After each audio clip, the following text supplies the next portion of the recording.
દાહોદમાં આગામી 9 ઓગસ્ટના દિવસે વિશ્વ આદિવાસી દિવસની ઉજવણીની તૈયારીઓ પૂરજોશમાં ચાલી રહી છે। આ અંગે 20 જુલાઈ 2025 રવિવારના દિવસે આદિવાસી ભવન તાલુકા પંચાયત સામે દાહોદ ખાતે બપોરના 2 કલાકે એક મહત્વપૂર્ણ બેઠક આદિવાસી પરિવાર દ્વારા યોજવામાં આવી હતી। આ બેઠકમાં સમાજના અગ્રગણ્ય વ્યક્તિઓ, સમાજસેવકો, બુદ્ધિજીવીઓ અને વિવિધ સંગઠનોના પ્રતિનિધિઓ ઉપસ્થિત રહ્યા હતા। 9 ઓગસ્ટના કાર્યક્રમને પારદર્શી અને સુચારુ બનાવવા માટે મહત્વના મુદ્દાઓ ઉપર ચર્ચાઓ કરવામાં આવી હતી। આ કાર્યક્રમના સુચારુ સંચાલન માટે સંકલન સમિતિ, પાણી સમિતિ, ઝાંખી સમિતિ, સ્વયંસેવક સમિતિ, મીડિયા સમિતિ, આઈટી સેલ સમિતિ જેવી કુલ 12 જેટલી સમિતિઓની રચનાઓ કરવામાં આવી હતી અને તેમને જવાબદારીઓ સોંપવામાં આવી હતી। આ રેલી દરમિયાન શિસ્ત અને શાંતિ જળવાઈ રહે તે માટે કેટલાક મહત્વના નિયમો ઉપર ચર્ચાઓ કરવામાં આવી હતી, જેમાં રેલીમાં કોઈ પણ વ્યક્તિ નશીલા પદાર્થોનું સેવન કરીને ન આવે તેમજ પારંપરિક ઓજારો સિવાયના જેવા કે ચેન, ચક્કર, ભાલા જેવા તીક્ષ્ણ હથિયારો લઈને ન આવે તેની હિમાયત કરવામાં આવી હતી। આ ઉપરાંત તમામ સહભાગીઓ પોતાની રૂઢિગત પારંપરિક વેશભૂષા, સાંસ્કૃતિક અને વાજિંત્રો સાથે રેલીમાં આવે તે માટે વિમર્શ કરવામાં આવ્યો હતો।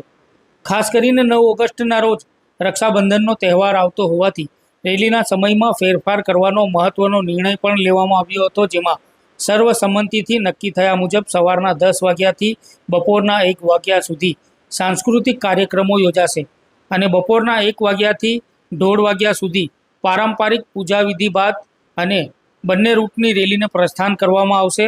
આ ફેરફારો દ્વારા વિશ્વ આદિવાસી દિવસની ઉજવણી ભવ્ય અને યાદગાર બને તે સુનિશ્ચિત કરવાનો પ્રયાસ કરવામાં આવ્યો છે। આજે વિશ્વ આદિવાસી દિવસની ઉજવણી માટે દાહોદમાં દ્વિતીય બેઠક થઈ। તેના અંદર અલગ અલગ સમિતિઓની રચના કરવામાં આવી, સાથે સાથે અલગ અલગ જવાબદારીઓ ઝોન વાઇઝ નક્કી કરવામાં આવી, ગામ વાઇઝ નક્કી કરવામાં આવી અને આવનાર સમયમાં ધૂમધામથી આદિવાસી દિવસ ઉજવવા માટે બધાએ સહમતિ દર્શાવી આમરાઈથી નિર્ણય લેવામાં આવ્યા। આવનાર સમયમાં બહુ જ સારી રીતે વિશ્વ આદિવાસી દિવસની રેલીમાં આપ સર્વે જોડાય તે માટે આમંત્રણ પાઠવ્યા છે અને આવનાર બીજી રેલીઓમાં રેલી અને બેઠકોમાં પણ આપણે ઉપસ્થિત રહીએ એ માટે આદિવાસી પરિવાર આપ સર્વેનું સ્વાગત કરે છે। જોહાર, આભાર। 9 ઓગસ્ટ વિશ્વ આદિવાસી દિવસ ઉજવણીને આયોજન બેઠક રાખવામાં આવી।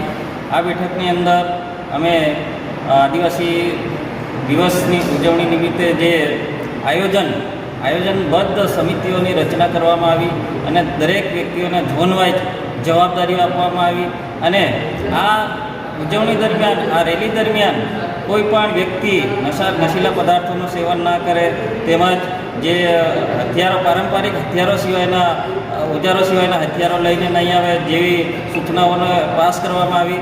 તેમજ આ રેલી જે છે એ ઐતિહાસિક રેલી બની રહે તે માટે સર્વ ધર્મને લોકોને પણ આહવાન કરવામાં આવ્યું। જોહાર, જય આદિવાસી।